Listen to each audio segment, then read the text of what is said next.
SD-nya di Nangapari, kemudian SMP-nya di Nangapari juga, SMA-nya di Pancastia Sintang. Selanjutnya berkuliah di kampus Universitas Multimedia Nusantara di Tangerang, Banten. Saat ini Ananda ini sedang memasuki semester 5 dengan jurusan manajemen marketing yang ia pilih sendiri. Jadi sebenarnya bapaknya dulu menginginkan anaknya kuliah di kampus yang kakaknya, tapi karena dia memilih sendiri untuk jurusan ini, jadi sehingga ya orang tuanya tinggal mengikuti saja. Kemudian kronologis kejadiannya, ya, Ananda Vivian ini dia tidak pernah bercerita apakah dia itu mengalami sakit apa, karena sebelum kejadian dia sempat teleponan sama mamanya. Teleponan dalam arti bukan dia bercerita soal bagaimana dia mengalami rasa sakit apa, tapi teleponan itu dia menceritakan bagaimana kesehariannya, itu dia ceritakan. Kemudian pada tanggal 13 ya, pada saat kejadian itu, seperti biasa Ananda Vivian ini pergi kuliah, berangkat dari kos menggunakan shuttle bis fasilitas kos, ya. Jadi di tempat dia kontrak kosnya itu ada bis yang antar jemput anak-anak kos di situ.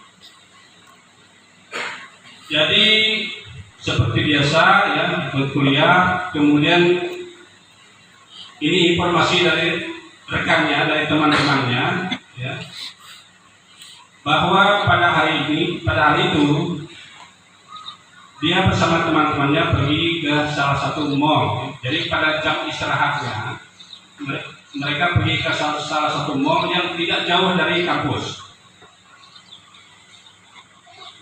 Kemudian pergi ke salah satu mall, yaitu mencari makan.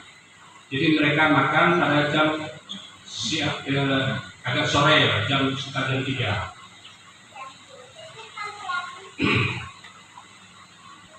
Lalu setelah dari mall mereka balik ke kampus,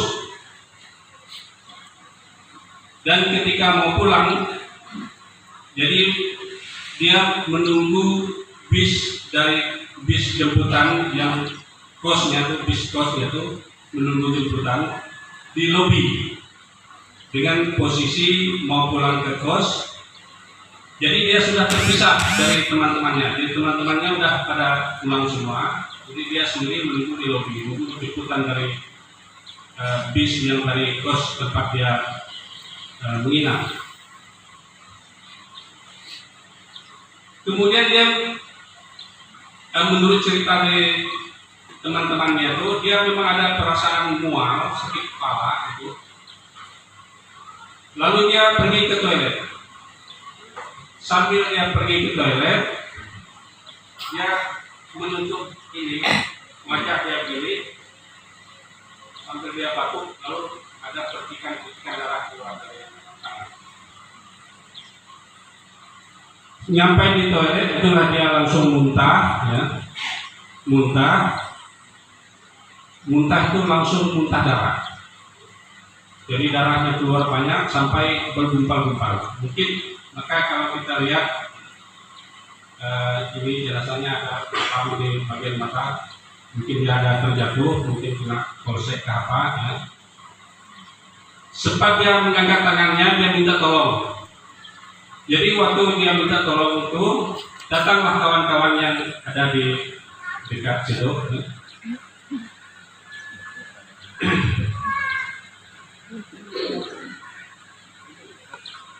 Kawan-kawannya datang, sudah melihat dia sudah tergeletak di lantai. Lalu dia sambil minta tolong, akhirnya ya mereka juga sigap menolong. Kemudian mereka YouTube.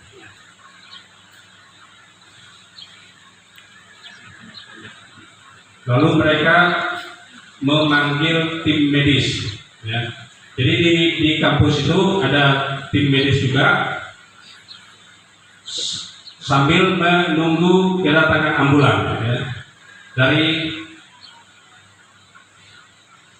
Selagi menunggu ambulan dari Rumah Sakit Santo Paulus, datang para medis, kemudian para suster dari Corolus juga yang memang tugas di kampus di bagian medis melakukan pertolongan pertama dan terus memompa jantung, ya. Jadi dilakukan pompa jantung oleh tim medis yang di kampus tersebut. Kemudian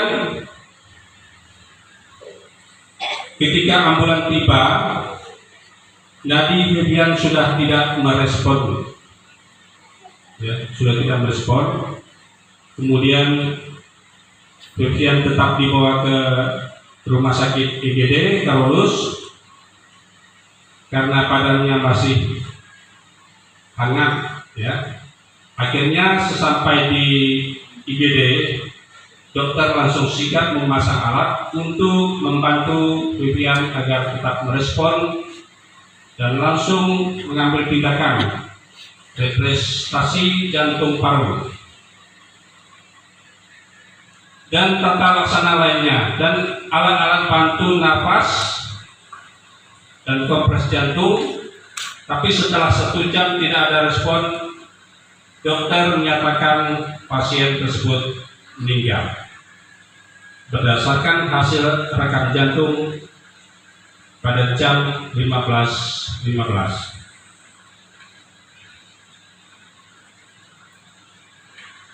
Di sana pihak kesehatan dari kampus tidak berhenti mencari cara agar tahu identitas dari Vivian, karena kebetulan pada saat itu Vivian tidak membawa dompet yang berisi KTP di tas yang dia pakai di hari itu di kampus. Pihak kesehatan membersihkan keseluruhan HP Vivian yang berlumuran darah dan sudah tidak ada baterai.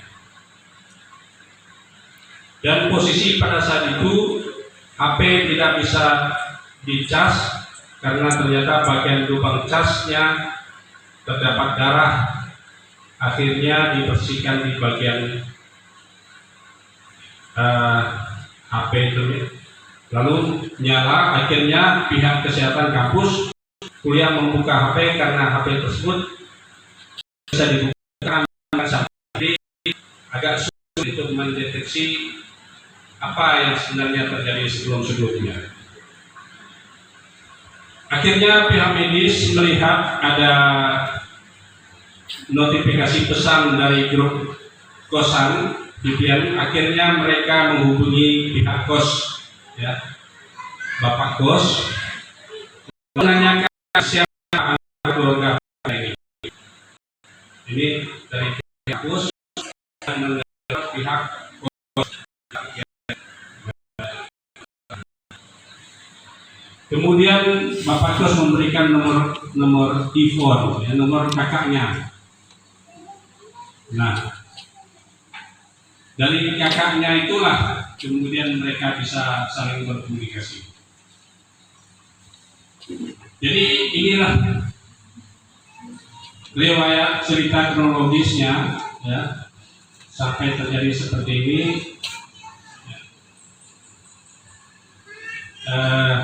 Kami dari pihak keluarga memang sangat terpukul, ya, karena jauh sebelumnya tidak ada keluhan ataupun tanda-tanda dari VPN ini